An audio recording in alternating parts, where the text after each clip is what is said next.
नमस्कार दोस्तों, चलिए सुनते हैं आज फिर एक कहानी।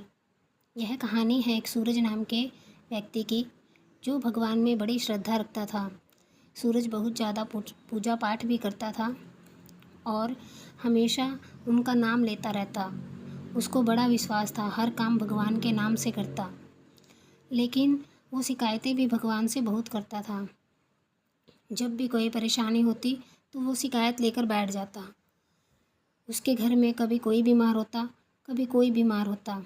उसकी सैलरी भी नहीं बढ़ रही थी, वो परेशान हो चुका था और इसी चक्कर में वो रोज़ भगवान को शिकायत करता कि आज ये हो गया, आज ये हो गया।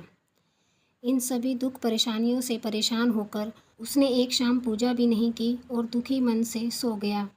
सपने में उसके भगवान जी आए और कहा, क्या हुआ सूरज, आज कोई शिकायत नहीं की, ना कोई पूजा की?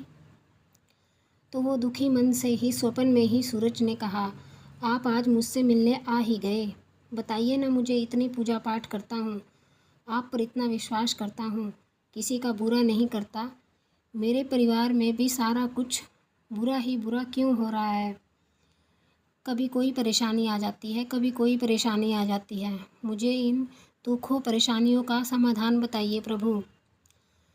तो भगवान ने कहा, चलो ठीक है, मैं तुम्हें एक ऑफ़र देता हूँ और मेरा ऑफ़र अगर तुमने स्वीकार कर लिया तो तुम्हारे सारे दुख दूर हो जाएंगे। सूरज ने कहा, हाँ हाँ ठीक है प्रभु, बताइए क्या ऑफ़र है। तो भगवान जी कहते हैं, तुम्हें पता है कि दक्षिण छोर पर जो मेरा मंदिर है, वहाँ पर बरगद के पेड़ के नीचे बहुत सारी पोटलियाँ बंधी हुई हैं। हाँ हाँ भगवान, बंधी हुई हैं और बढ़ती ही जा रही हैं।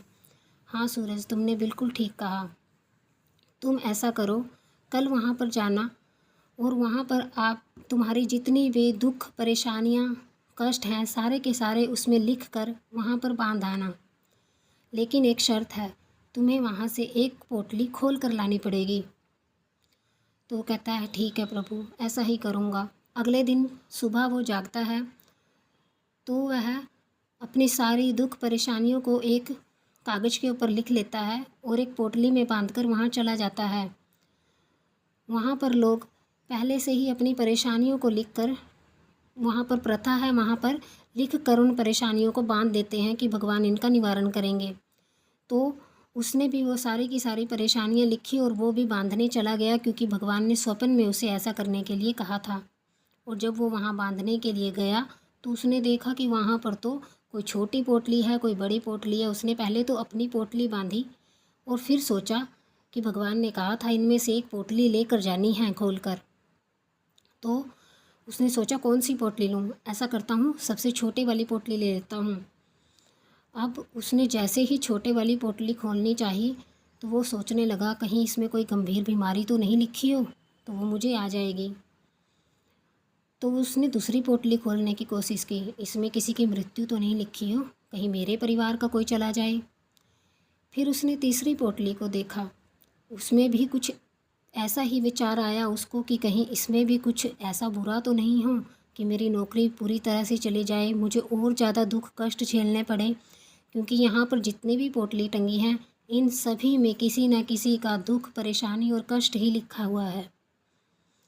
तो वो घबरा गया और उसने हाथ जोड़ के भगवान को कहा, हे प्रभु, ये आपने मुझे कौन सी दुविधा में डाल दिया है? मैं यहाँ से कैसे कोई पोटली खोल कर ले जा सकता हूँ, क्योंकि मुझे नहीं पता यहाँ पर क्या है और यहाँ पर हर किसी ने अपने दुख दर्द परेशानियों को ही बांध कर रखा हुआ है। और जब उसने ये बात बोली तो उसको स्वयं से एहसास हो गया कि भगवान जी मुझे यही तो समझाना चाहते थे कि यहाँ पर सभी की दुख परेशानियाँ बंधी हुई हैं। सबके पास दुख परेशानियाँ कष्ट, जीवन में सुख और दुख आता रहता है। उसको मुस्कुराते हुए हौसले के साथ उसमें सफ़र करना पड़ेगा। यही तो ज़िंदगी है। और ये दुख परेशानी हर किसी के जीवन में है, सिर्फ़ सूरज के जीवन में नहीं थी, सिर्फ़ आपके जीवन में नहीं है। बात सिर्फ़ ये है कि हम उस दुख परेशानी को किस तरह से लेते हैं। मुस्कुराकर उन परेशानियों से आगे बढ़ते रहते हैं या हौसला खोकर वहाँ बैठ जाते हैं कि भगवान ये तूने क्या किया, भगवान तूने परेशान कर दिया, और भगवान की शिकायतें ही शिकायतें करते रहते हैं। क्योंकि उन्होंने सबके हिस्से में दुख लिखा है और सबके हिस्से में ही सुख लिखा है। वो किसी के साथ अन्याय कर ही नहीं सकते। इसलिए दोस्तों, दुख परेशानियों में भी हंसते मुस्कुराते रहिए।